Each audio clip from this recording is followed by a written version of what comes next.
Dan, Eve, Henny Penny, the sky is falling. Everything is over for Bitcoin. China has banned it once more. No, it's whack-a-mole all over again. Prohibition never works. I think I really like that saying. Josh said about the emperor. The land is vast and the emperor is far away. Right? I think there's always ways you can dodge it if you really want to mine Bitcoin. And again, also what Josh said about the on and off ramps. That's the kind of key area where they've got the most sniffers. But if you're just setting up a node and you can run a VPN, you can get around these sorts of things. The With regards to the hash rate sort of dropping, it's back up to 148, roughly 148 exahashes, from a low of something like 68 after it dropped, after the kind of recent the China ban. But Bitcoin's brilliance is its resilience. And I think the fact is that it keeps on, again, as Josh said, you made lots of good points. It drops less and less each time, and maybe that's because the people that are in it, the longer they're in for, the more they know that it's just China ban's just part of the cycle. And the rest of the world, I think, especially El Salvador, is a prime example of one man's trash is another man's treasure, or like one person's opportunity is another person's threat. And for El Salvador, implementing Bitcoin is a definitely an opportunity. For China, they see it as a threat. They're rolling out the digital yuan. Maybe this is a bit of a sign that it's failing, right? Or at least it's not getting the take up that they hoped for. So I just think that you're going to keep playing whack-a-mole, and the people will decide, and they're voting with their miners, and they're voting with their transactions, and they're voting Bitcoin. I just think it's a real stunning reversal here.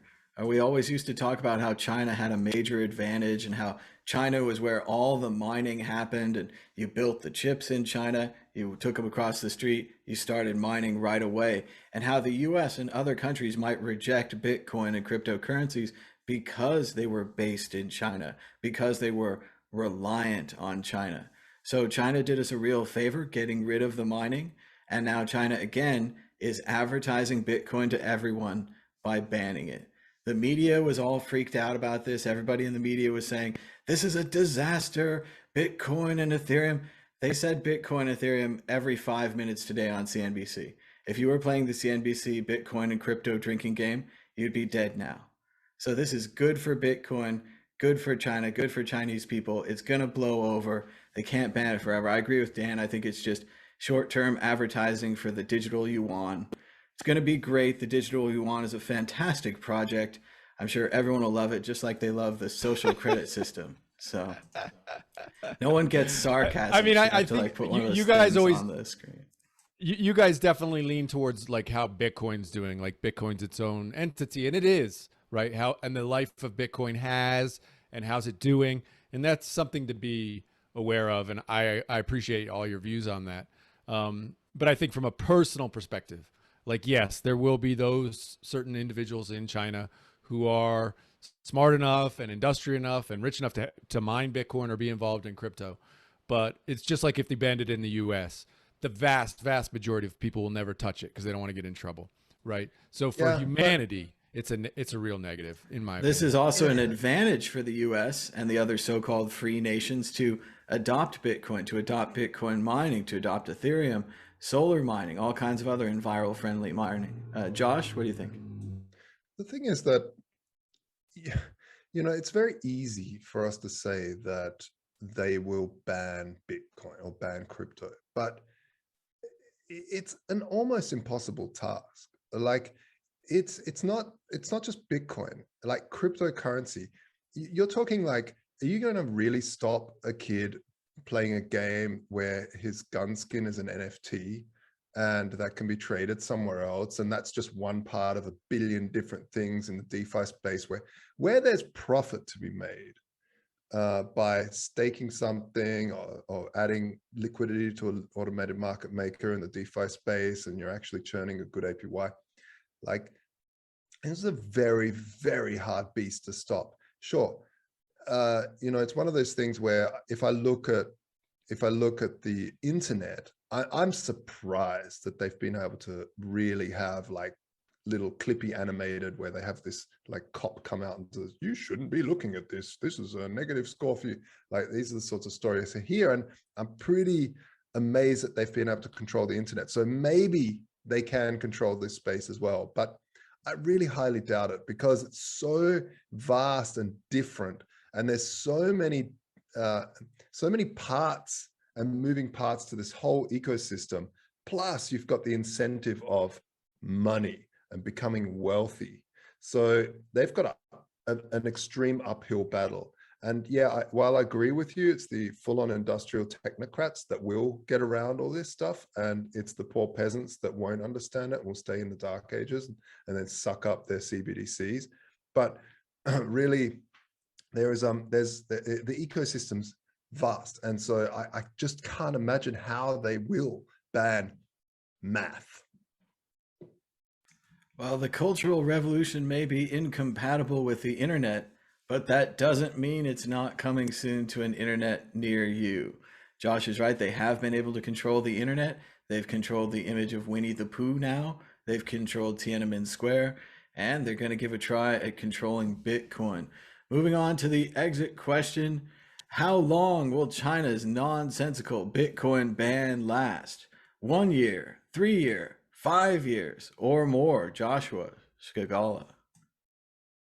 Officially, I think they could make it last for as long as they want, but unofficially, it's kind of like you can say something and something totally else is happening. Kind of like in high inflationary countries like Venezuela, they'll have the official inflation rate, which is total nonsense and garbage. It doesn't make any sense because the actual inflation rate's on the streets. So it'd be kind of the same.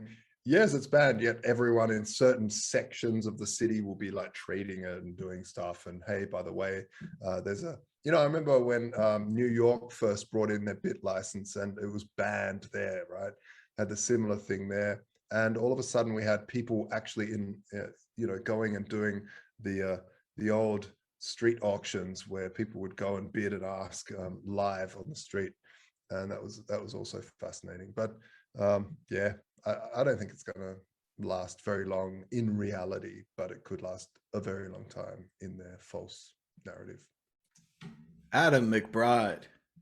I love that. I'm hopeful Josh is right about that. I don't, like I said, I don't know enough Chinese people to know what they're really like. I pray that people are that industrious, and hopefully they still are in China. Because I know a lot of Venezuelans here, and you get beat down long enough and you stop kind of fighting for stuff. So I'm hopeful that he's right and that the Chinese people really do take that on as like a responsibility because they know it's better for themselves. So, hey, I'm all for that. I think it's going to be banned our entire life. I can't imagine them ever coming back and allowing cryptos ever in that country. I think it's just they are looking at our crypto can be the national crypto, and we know exactly what everybody's spending on everything, and we control everything. It's literally 1984. It's a perfect scenario for them. Dan, Eve. Did each time that they banned it, did they ever officially unban it, or did they just kind of? Because I can't remember like an event where they went, it's not banned anymore. It's almost like this is just a reiteration of like, oh, that hasn't worked. We're going to have to warn them again. Like, yeah, crypto's banned again. Now, please listen to us this time. It's but double secret banned now. Double secret banned. Yeah. I think it's one of these things that it's gonna be very evident that it will become an arms race or a monetary arms race, and you're either in the race or you're left behind, right? And I think that it will take a bit of time. China did the digital yuan might be even successful, but it's not going to be successful compared to Bitcoin ultimately, and the rest of the world gradually adopting Bitcoin. And so there will be a point where actually we might see China say we're unbanning it and actually come out of the Bitcoin closet and say, right, okay, we're now accepting Bitcoin, but it may be too late. So I think it would be great if you're listening, President is it Xi Jinping? You're right. Xi I think you should Jinping. unban Bitcoin. What's that? Xi Yeah, Jinping, yeah, Xi Jinping, I Xi think. Yeah, Jinping. yeah. Yeah, so I think you should unban Bitcoin if you're not. You're obviously not watching this because it's blocked, but because you blocked it, so you should unblock it, watch it, and then unban Bitcoin. Thank you. And then welcome Bitcoin tourism so we can check out that awesome wall. I hear that it's great.